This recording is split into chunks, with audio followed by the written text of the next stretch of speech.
মাজনী কলৈ যোৱা? দেউতা মই প্ৰিয়াৰ ঘৰত যাওঁ। কিয়? অলপমান নোটছ আনিব আছে তাইৰ পৰা। সিহঁতৰ লগত আমাৰ ষ্টেটাছ নিমিলে নহয়। পঢ়া শুনাত কিবা অসুবিধা পালে মোক জনাবা, মই টিউচন ধৰি দিম নহয়। দেউতা প্ৰিয়া আমাৰ ক্লাছৰ ৰোল নম্বৰ 1 আৰু তাই যিখিনি নোটছ লিখে সেইখিনি যদি মই লিখোঁ সম্পূৰ্ণ মাৰ্ক পাওঁ। সেইকাৰণেহে মই আনিব যাওঁ। বাৰু মই আহোঁ দিয়া।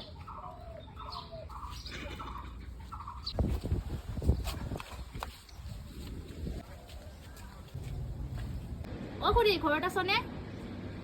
অ' প্ৰিয়া ঘৰত আছনে? অঁ মাজনী নাই। আহচোন তুমি ভিতৰলৈ আহা।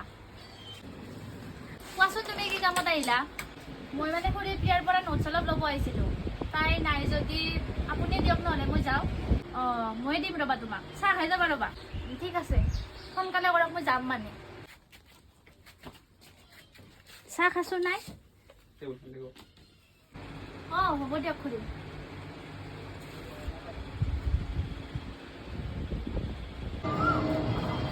মাজনী তই আজিৰ পৰা আৰু সিহঁতৰ ঘৰত নাযাবি। তোৰ কাৰণে এজনী বান্ধৱী কটাইছো, তাইৰ লগতে মিলিজুলি পঢ়িব লাগিব।